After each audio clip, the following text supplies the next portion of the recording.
कांग्रेस और आरजेडी ने एक सगोपा छोड़ा है कि विकास नहीं बुर्का चाहिए।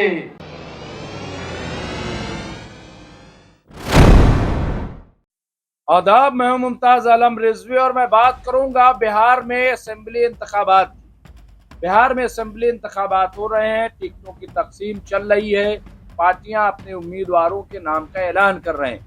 बिहार का इलेक्शन बहुत अहम माना जा रहा है। ये तस्वुर किया जा रहा है कि अगर बिहार में बीजेपी की हार होती है तो इसका असर मरकजी सरकार पर भी पड़ सकता है। मोदी सरकार को खतरा लाक हो सकता है, ऐसा कहा जा रहा है और इसीलिए शायद बीजेपी पूरा जोर लगा रही। ये जोर इसलिए भी लगाया जा रहा है ताकि इस बार नीतीश कुमार की बजाय बीजेपी का कोई सीएम बने। बीजेपी कई बार से कोशिश में है कि बिहार में हमारा सीएम हो, जैसे महाराष्ट्र में आखिरकार उसे कामयाबी मिली। अब बिहार में भी वही कामयाबी तलाश कर रही बीजेपी।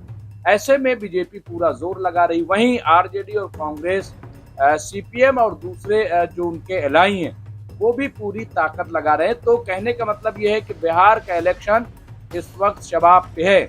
लेकिन अफसोस की बात यह है कि जहां डेवलपमेंट की बात होनी चाहिए, जहां विकास की, रोजगार की बात होनी चाहिए, वहां पे हिंदू मुस्लिम की बात होने लगी। वहां पे हर जगह हर बात पे मुसलमानों को कटघरे में खड़ा करते हैं। अब एक नई चीज सामने आई। वो नई चीज ये आई है कि नकाब, बुर्का, ये पहली बार नहीं हो रहा है कि मुस्लिम औरतें नकाब में जाती। बहुत सारी मुस्लिम औरतें हैं जो नकाब में नहीं भी जाती, बहुत सारी ऐसी हैं जो हिजाब सिर्फ करती हैं, लेकिन कुछ औरतें ऐसी भी हैं जो हिजाब के साथ साथ नकाब भी करती हैं, बुर्का पहनती हैं। तो अब इलेक्शन कमीशन ने कहा है कि इनकी जांच होगी। इलेक्शन कमीशन ने जो कहा है उसके साथ साथ ये कंडीशन भी बताई है, जैसा कि रिपोर्ट से पता चल रहा है। इलेक्शन कमीशन ने कहा है कि ऐसी औरतों के लिए हम खवातीन जो वहाँ पे बीएलओ होंगे, वहाँ पे उनको खवातीन ऑफिसर जो है वो तैनात की जाएंगी। आंगनवाड़ी औरतों को वहाँ पे लगाया जाएगा और औरतें जो हैं वो नकाबपोश बुर्का पहनी औरतों की जांच करेंगी, मिलाएंगी कि वो जो वोट देने जा रही हैं तो वाकई वही है या कोई और है, यानी वोट चोरी से जो है बचा जा सके, कोई गलत वोट न डाले। मैं समझता हूँ कि यहाँ तक तो ये सही है, इसमें कहीं कोई बुराई नहीं है, क्योंकि हम हर जगह देखते हैं, शॉपिंग मॉल में जाइए या एयरपोर्ट पे जाइए, कहीं भी आप जाइए तो एक कवर्ड एरिया बनाया जाता है जहाँ पे औरतों की जांच होती है। जांच होना कोई बुराई बात नहीं है और सही वोट डलवाना ये भी बुरी बात नहीं, लेकिन इसको इशू क्यों बनाया जा रहा है? इसमें मुसलमानों को टारगेट क्यों किया जा रहा है? और ये क्यों बार बार कहा जा रहा है कि नकाब के आड़ में कई वोट डाले जा रहे हैं? ये वो कहा जा रहा है, ये हंगामा क्यों मचाया? अभी अब योगी आदित्यनाथ जो उत्तर प्रदेश के वजीर आला हैं वो बिहार गए हुए हैं और उनको कुछ नहीं दिखाई दिया, सिर्फ एक चीज दिखाई दी है, वो है नकाब, बुर्का। और उनको लग रहा है कि बुर्के में जो कुछ जाली वोट पड़ जाते, इसी से सरकार बनती और बिगड़ती। अगर ऐसा था तो मैं जानना चाहता हूं कि फिर बिहार में इतने सालों से जो नीतीश कुमार की सरकार है, क्या वो बोकस वोट की वजह से, जाली वोट की वजह से वो कैसे जीत करके आए और फिर कांग्रेस क्यों नहीं जीत गई? अगर ऐसा हो रहा है तो वहां पे आरजेडी क्यों नहीं जीत गई? ऐसा क्यों? ये क्यों इस तरह का टेरर फैलाया जा रहा है? और योगी आदित्यनाथ जी ने क्या कहा है पहले आप वो सुन लीजिए, उनका बयान सुन लीजिए, उसके बाद में बात। कांग्रेस और आरजेडी ने एक सगोपा छोड़ा है कि विकास नहीं बुर्का चाहिए। उनको विकास नहीं चाहिए, उनको तो बुर्का चाहिए, जिससे फर्जी वोट डाल करके यहां के गरीबों और दलितों के हकों पर भी डकैती फिर से डाल सके।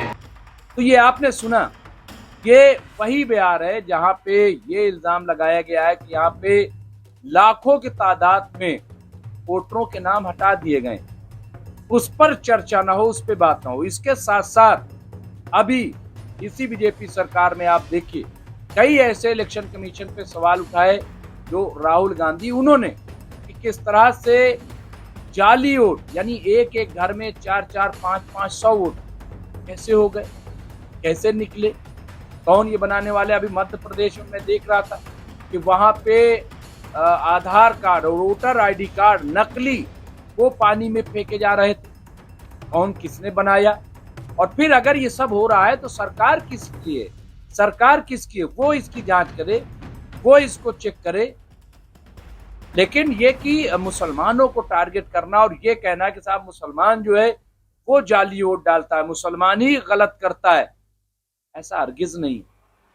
ये गलत फहमी फैलाई जा रही है और हमेशा से चेकिंग होती रही, हमेशा से जांच होती रही है।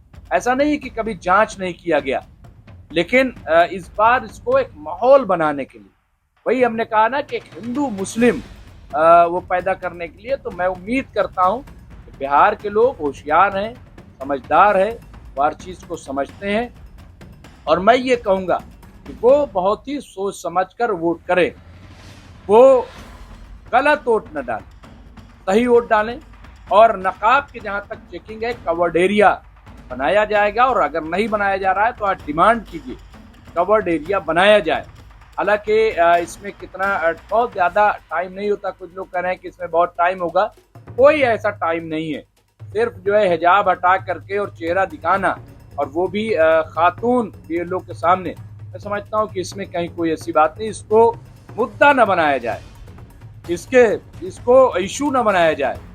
ये कोई ऐसी चीज़ नहीं है जो मुसलमानों के खिलाफ है।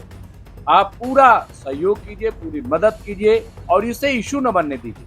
मैं फिर कहूँगा कि कोई ऐसी चीज़ जिसे बिला वजह इशू बनाया जा रहा है, आप उसके खिलाफ खड़े हो जाइए कि ये ऐसा कोई इशू नहीं। और मैं समझता हूँ कि यहाँ पे अगर एक खातून को चेक कर रही है, नकाब को देख रही है, तो इसमें कहीं कोई गड़बड़ी नहीं है। इसको इशू न बनाया जाए, और जो लोग इशू बना रहे हैं उनको मुंह तोड़ जवाब दिया जाना चाहिए कि ऐसा कोई इशू नहीं है। तो बहरहाल मुझे पूरी उम्मीद है कि बिहार के लोग समझदार हैं, हर चीज को समझते हैं, वो इसको इशू नहीं बनने देंगे और पोलराइजेशन की जो राजनीति है उसको नाकाम करेंगे। अभी आपने देखा नहीं मध्य प्रदेश में क्या हुआ? वहां पे एक CSP जो हिना खान, उनको किस तरह से टारगेट किया जा रहा था, जय श्री राम के नाम, जय श्री राम, जय श्री राम। और पलट करके हिना खान ने भी जय श्री राम कह दिया, सबकी बोलती बंद हो गई। ये लोग इशू बनाते हैं आपको लोग, जय श्री, भाई क्या हुआ? ठीक है, उन्होंने पलट के कह दिया, 4 बार कह दिया, अब मुंह बनाए फिर रहे। वो सोच रहे थे कि हम ऐसा कहेंगे और ये मुस्लिम पुलिस ऑफिसर हैं, ये डर जाएंगी, घबरा जाएंगी और इन पे हम मजहबी मुनाफरत का इल्ज़ाम लगा देंगे। लेकिन हिना खान ने पलट के जवाब दे दिया। अब आप देखिए पूरा मामला, तो इस तरह के जाल में न फंसे, बल्कि वहीं पे सही जवाब दिया जाए। आप कहिए कि हाँ, हमें चेक कराने में कोई दिक्कत नहीं, कोई परेशानी नहीं, हम जब कोई गलत नहीं तो डर किस बात का? तो इशू न बनने पाए। तो कोई भी अगर इसको इशू बनाता है बिला वजह, वो इशू नहीं बनने दिया जाना चाहिए। हम कहीं भी टारगेट ना हो, मुसलमानों को कोई टारगेट न करे, न इधर से न उधर से। अगर अपोजिशन में भी जानबूझ करके मुसलमानों को कोई ढाल बना रहा है, चाहे वो कांग्रेस हो या RJD, तो उसकी भी मुखालफत होनी चाहिए।